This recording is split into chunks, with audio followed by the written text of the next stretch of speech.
बोलो विष्णु भगवान की जय। बृहस्पतिवार व्रत की विधि। इस दिन बृहस्पतेश्वर महादेव जी की पूजा होती है। दिन में एक समय ही भोजन करें। पीले वस्त्र धारण करें। पीले पुष्पों को धारण करें। भोजन भी चने की दाल का होना चाहिए। नमक नहीं खाना चाहिए। पीले रंग का फूल, चने की दाल, पीले कपड़े तथा पीले चंदन से पूजा करनी चाहिए। पूजन के पश्चात कथा सुननी चाहिए। इस व्रत के करने से बृहस्पति जी अति प्रसन्न होते हैं तथा धन और विद्या का लाभ होता है। स्त्रियों के लिए यह व्रत अति आवश्यक है। इस व्रत में केले का पूजन होता है। बृहस्पतिवार व्रत कथा। प्राचीन समय की बात है। भारत में एक राजा राज्य करता था। वह बड़ा प्रतापी तथा दानी था। वह नित्य दिन मंदिर में भागवत दर्शन करने जाता था। वह ब्राह्मण और गुरु की सेवा किया करता था। उसके द्वार से कोई भी याचक निराश होकर नहीं लौटता था। वह प्रत्येक गुरुवार को व्रत रखता एवं पूजन करता था। हर दिन गरीबों की सहायता करता था। परंतु यह सब बातें उसकी रानी को अच्छी नहीं लगती थी। वह ना व्रत करती और ना ही किसी को एक भी पैसा दान में देती थी। वह राजा से भी ऐसा करने से को मना किया करती थी। एक समय की बात है कि राजा शिकार खेलने वन को चले गए। घर पर रानी और दासी थी। उस समय गुरु बृहस्पति साधु का रूप धारण कर राजा के दरवाजे पर भिक्षा मांगने आए। साधु ने रानी से भिक्षा मांगी तो कहने लगी, हे साधु महाराज, मैं इस दान और पुण्य से तंग आ गई हूँ।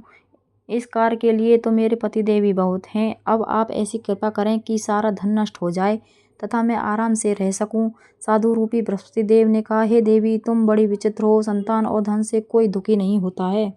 इसको सभी चाहते हैं। पापी भी पुत्र और धन की इच्छा करता है। अगर तुम्हारे पास धन अधिक है तो भूखे मनुष्य को भोजन कराओ, प्याऊ लगवाओ, ब्राह्मण को दान दो, धर्मशाला बनवाओ, कुआं, तालाब, बावड़ी, बाग, बगीचे आदि का निर्माण कराओ तथा निर्धनों की कुंवारी कन्याओं का विवाह कराओ। साथ ही यज्ञ आदि करो। इस प्रकार के कर्मों से आपके कुल का और आपका नाम परलोक में भी सार्थक होगा एवं तुम्हें भी स्वर्ग की प्राप्ति होगी। परंतु रानी साधु की इन बातों से खुश नहीं हुई। उसने कहा, हे साधु महाराज, मुझे ऐसे धन की आवश्यकता नहीं जिसको मैं अन्य लोगों को दान देती फिरूं तथा जिसको रखने और संभालने में ही मेरा सारा समय नष्ट हो जाए। साधु ने कहा, हे देवी, यदि तुम्हारी ऐसी इच्छा है तो जैसा मैं तुम्हें बताता हूँ तुम वैसा ही करना। बृहस्पतिवार के दिन घर आंगन को गोबर से लीपना, अपने केशों को पीली मिट्टी से धोना, केशों को धोते समय स्नान करना, राजा से कहना वह हजामत करवाएं, भोजन में मांस मदिरा खाना, कपड़े धोबी के यहाँ धुलने देना। इस प्रकार 7 बृहस्पतिवार करने से तुम्हारा सारा धन नष्ट हो जाएगा। यह कहकर साधु महाराज रूपी बृहस्पति देव अंतर्ध्यान हो गए। रानी ने साधु के कहने के अनुसार 7 बृहस्पतिवार तक वैसा ही करने का विचार किया। साधु के बताए अनुसार कार्य करते हुए केवल 3 बृहस्पतिवार ही बीते थे कि उसकी समस्त धन संपत्ति नष्ट हो गई। भोजन के लिए दोनों समय परिवार तरसने लगा तथा सांसारिक भोगों से दुखी रहने लगा। तब राजा रानी से कहने लगा कि हे रानी, तुम यहाँ पर रहो, मैं दूसरे देश को जाता हूँ, क्योंकि यहाँ पर मुझे सभी मनुष्य जानते हैं, इसलिए मैं यहाँ पर कोई काम नहीं कर सकता। मैं अब परदेश जा रहा हूँ, वहाँ कोई काम धंधा करूँगा, शायद हमारे भाग्य बदल जाएं। ऐसा कहकर राजा परदेश चला गया। वह वहाँ जंगल से लकड़ी काटकर लाता और शहर में बेचता। इस तरह जीवन व्यतीत करने लगा। इधर राजा के बिना रानी और दासियां दुखी रहने लगी।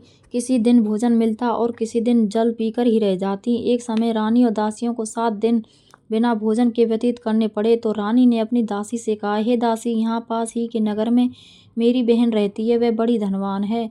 तू उसके पास जा और वहाँ से 5 सेर बेझर मांग कर ले आ, जिससे कुछ समय के लिए गुजारा हो जाएगा।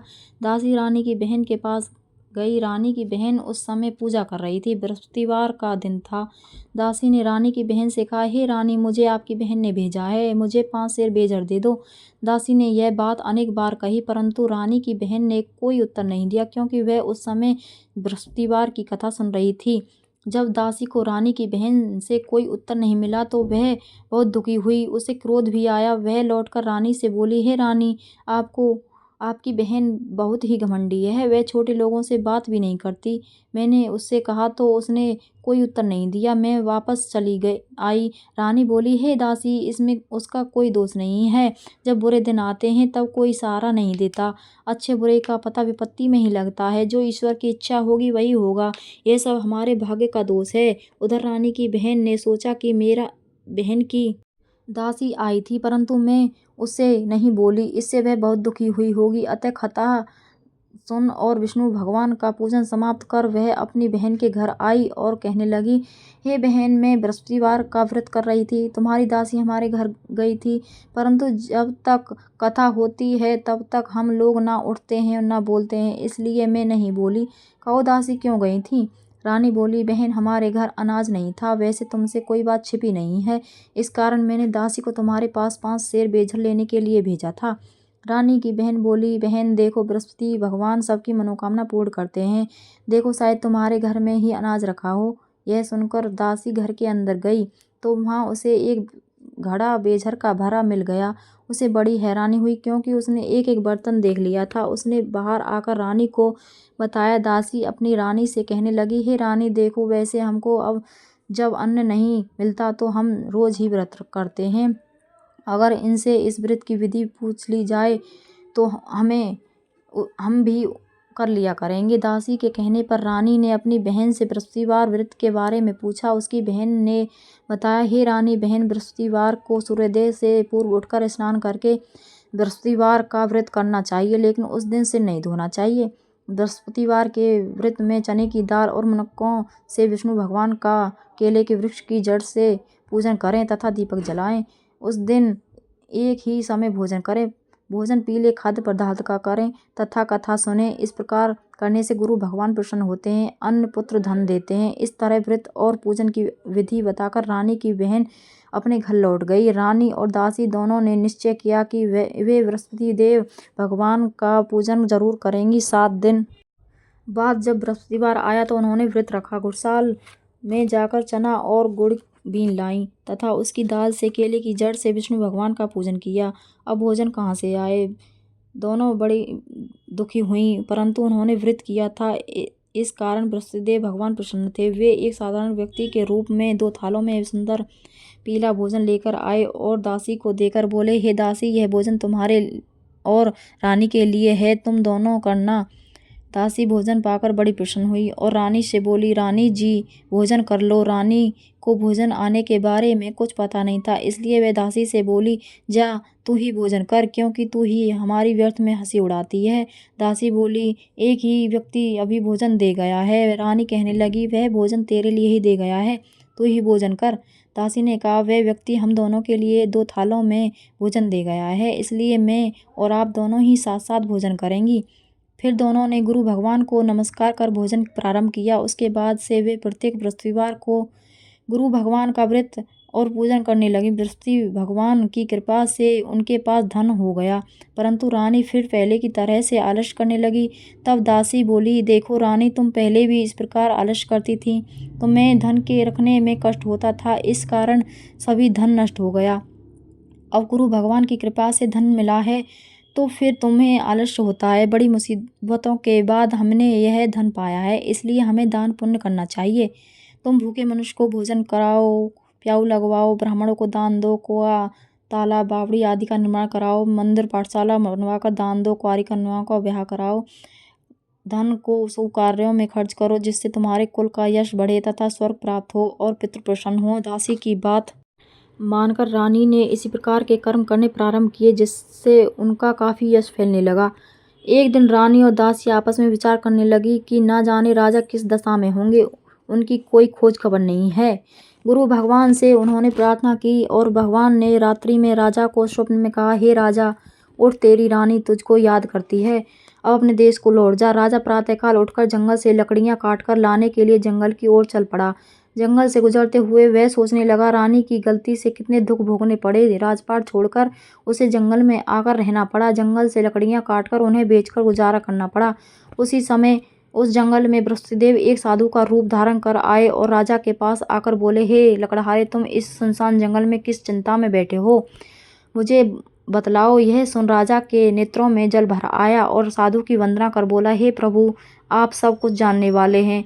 इतना कहकर राजा ने साधु को अपनी संपूर्ण कहानी सुना दी। महात्मा तो स्वभाव से ही दयालु होते हैं। वे राजा से बोले, हे राजा, तुम्हारी पत्नी ने बृहस्पति देव के प्रति अपराध किया था, जिसके कारण तुम्हारी यह दशा हुई। अब तुम किसी प्रकार की चिंता मत करो, भगवान तुम्हें पहले से अधिक धन देंगे। देखो, तुम्हारी पत्नी ने बृहस्पतिवार का व्रत करना प्रारंभ कर दिया है, अब तुम भी बृहस्पतिवार का व्रत करके चने की दाल व गुड़ और जल को लोटे में डालकर केले के पत्ते से भगवान विष्णु का पूजन करो। फिर कथा कहो या सुनो, भगवान तुम्हारी सब मनोकामना को पूर्ण करेंगे। साधु को प्रसन्न देखकर राजा बोला, हे प्रभु, मुझे लकड़ी बेचकर इतना पैसा भी नहीं बचता जिससे भोजन करने के उपरांत कुछ बचा सकूं। मैंने रात्रि में अपनी रानी को व्याकुल देखा है। मेरे पास कोई साधन नहीं है जिससे समाचार जान सकूं। फिर मैं बृहस्पतिवार की कौन सी कहानी कहूँ या सुनूं? मुझको तो कोई भी मालूम नहीं है। साधु ने कहा, हे राजा, तुम किसी बात की चिंता मत करो। बृहस्पतिवार के दिन तुम रोजाना की तरह लकड़ियां लेकर शहर में जाओ। तुम्हें रोज से दोगुना धन प्राप्त होगा जिससे तुम भली भांति भोजन कर लोगे तथा बृहस्पति देव की पूजा का सामान भी आ जाएगा। बृहस्पति देव की कथा इस प्रकार है। बृहस्पति देव की कथा। प्राचीन काल में एक बहुत ही निर्धन ब्राह्मण था। उसके कोई संतान नहीं थी। वह नित्य पूजा पाठ करता, परंतु उसकी स्त्री बहुत मलिनता के साथ रहती थी। वह न स्नान करती और न ही किसी देवता का पूजन करती। प्रातःकाल उठते ही सर्वप्रथम भोजन करती, बाद में कोई अन्य कार्य करती। ब्राह्मण देवता बहुत दुखी रहते थे। पत्नी को बहुत समझाते किंतु उसका कोई परिणाम न निकलता। भगवान की अनुकंपा से एक समय उस ब्राह्मण की पत्नी गर्भवती हुई और 10वें महीने एक सुंदर कन्या को जन्म दिया। निर्धन ब्राह्मण कन्या के जन्म से बहुत दुखी हुआ। धीरे धीरे ब्राह्मण की कन्या बड़ी होने लगी। बचपन से ही उस कन्या की रुचि भगवान विष्णु की पूजा में थी। वह प्रातः उठते ही स्नान आदि करके भगवान विष्णु की पूजा करने मंदिर में जाती थी। बृहस्पतिवार को व्रत करके विधिवत पूजा पाठ करती थी। पूजा पाठ करने के बाद वह पढ़ने के लिए पाठशाला में जाती थी।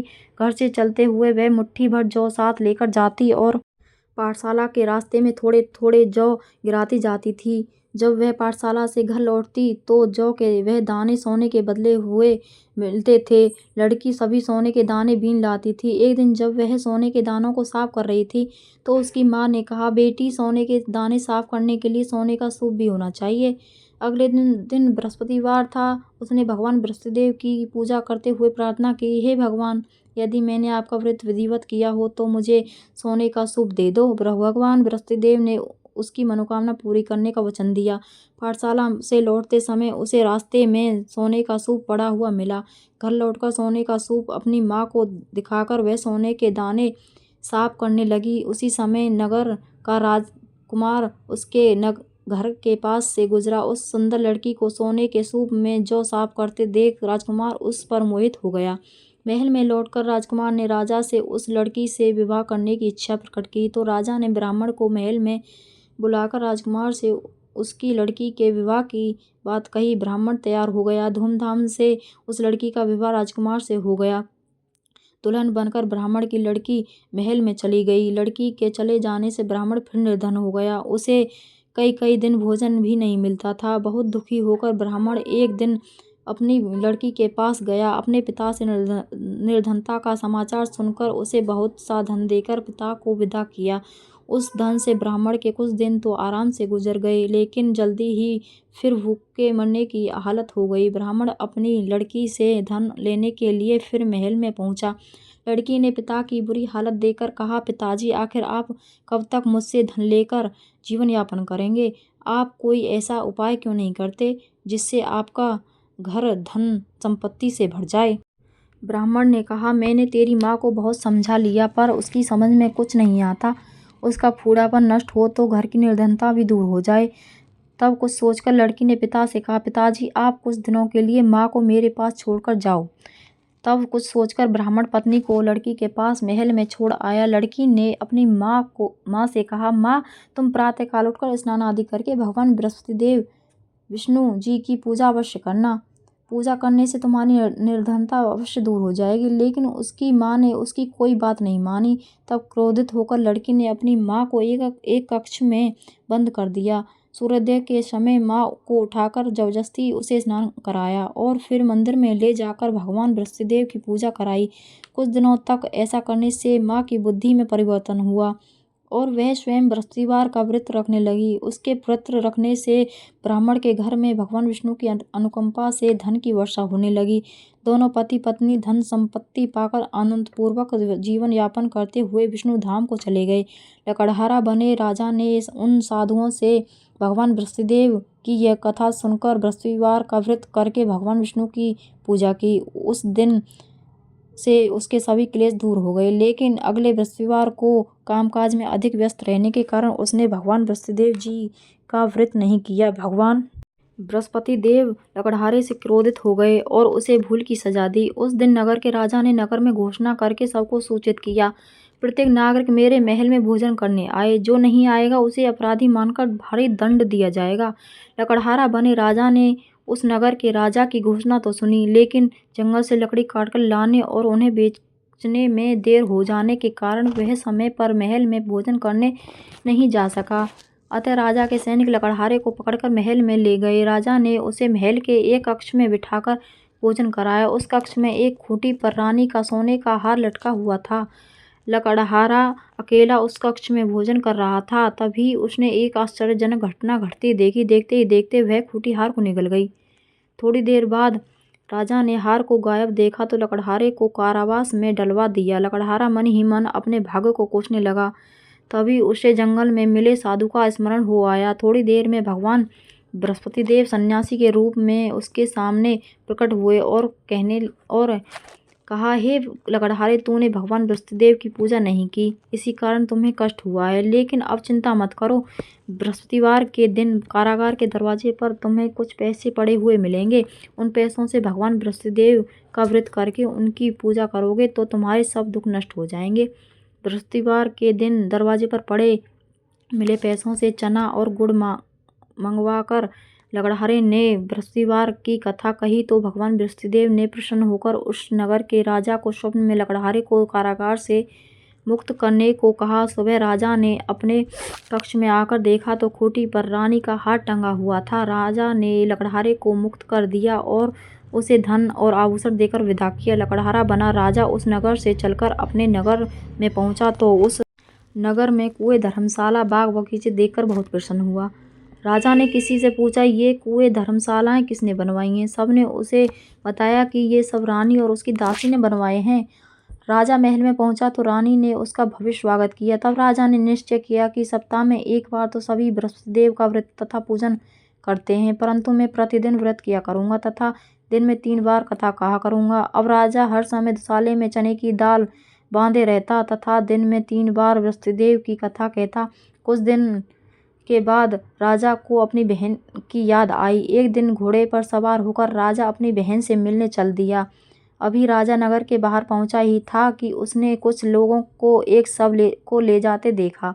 राजा को स्मरण हो गया कि आज उसने किसी को बृहस्पतिवार की व्रत कथा नहीं सुनाई है। राजा ने उन लोगों को रोककर कहा, भाइयों, आप सब को ले जाने से पहले मुझसे बृहस्पतिवार की कथा सुन लें।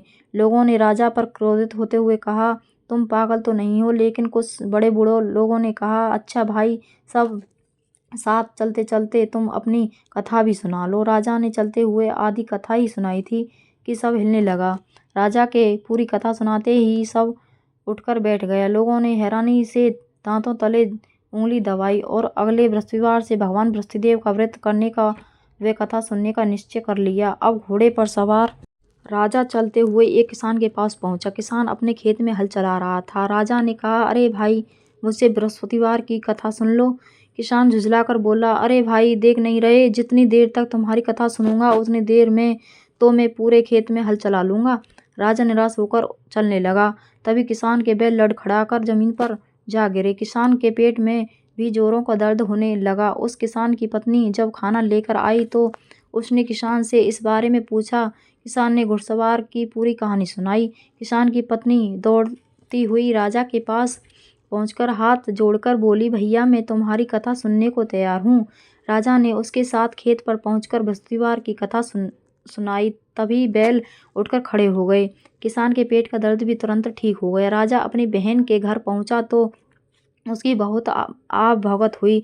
अगले दिन सुबह उठकर राजा ने देखा घर के सभी लोग भोजन कर रहे हैं। किसी भूखे को बृहस्पतिवार की कथा सुनाए बिना राजा भोजन नहीं करता था। उसने बहन से कहा, बहन, क्या घर में कोई ऐसा व्यक्ति है जिसने अभी तक भोजन नहीं किया हो? उसकी बहन बोली, भैया, हमारे घर में तो क्या, आपको पूरे नगर में कोई ऐसा व्यक्ति नहीं मिलेगा जिसने सुबह सुबह भोजन नहीं किया हो। तब राजा ने बहन के घर से निकलकर उस नगर में बिना भोजन किए व्यक्ति की तलाश की। एक गड़हरिये के घर में उसका बेटा बीमार होने के कारण भूखा रह गया था। राजा ने उसको जाकर बृहस्पतिवार की कथा सुनाई। कथा सुनते सुनते गडरिये का बीमार बेटा बिल्कुल ठीक हो गया। सबने राजा की बहुत प्रशंसा की। एक दिन राजा ने अपनी बहन से कहा, बहन अब हम अपने घर जाना चाहते हैं, तुम भी हमारे साथ चलो, कुछ दिन वहाँ रहकर लौट आना। राजा की बहन ने अपनी सास से पूछा तो सास ने ताने देते हुए कहा, बहू मायके जाना हो तो अकेली जाना, मेरे पोतों को नहीं ले जाना। तुम्हारे भाई के कोई संतान नहीं है, कहीं तुम्हारी भाभी मेरे पोतों पर कोई जादू टोना ना कर दे। दूसरे कक्ष में बहन की सास की बातें सुनकर राजा दुखी मन से अकेला ही अपने नगर को लौट गया। रानी ने राजा से कहा, आप तो अपनी बहन को साथ लाने की बात कहकर गए थे, फिर बहन को साथ क्यों नहीं लाए? तब राजा ने दुखी होते हुए कहा, रानी हम निसंतान हैं, इसलिए कोई हमारे घर आना पसंद नहीं करता। रानी ने राजा को समझाया, हे प्राणनाथ, हमें बृहस्पतिदेव ने सब कुछ दिया है, अब भगवान बृहस्पतिदेव हमें संतान भी अवश्य देंगे। बृहस्पतिवार को विधिवत व्रत करते हुए राजा रानी ने भगवान बृहस्पतिदेव से संतान के लिए प्रार्थना की। कुछ दिनों के बाद उन्होंने स्वप्न में दर्शन देते हुए कहा, हे राजन, तेरी मनोकामना अवश्य पूरी होगी। एक सप्ताह बाद ही रानी गर्भवती हो गई। 10वें महीने रानी ने एक सुंदर पुत्र को जन्म दिया। राजा रानी जीवन पर्यंत बृहस्पतिवार का व्रत करते रहे। उनके घर में धन की वर्षा होती रही। इस तरह आनंदपूर्वक जीवन यापन करते हुए राजा रानी भगवान बृहस्पतिदेव की अनुकंपा से मोक्ष को प्राप्त करके सीधे वैकुंठ धाम पहुँच गए। बृहस्पतिवार को विधिवत व्रत करके जो स्त्री पुरुष भगवान विष्णु की पूजा करते हैं, भगवान उनकी सभी मनोकामना पूर्ण करते हैं। बोलो विष्णु भगवान की जय।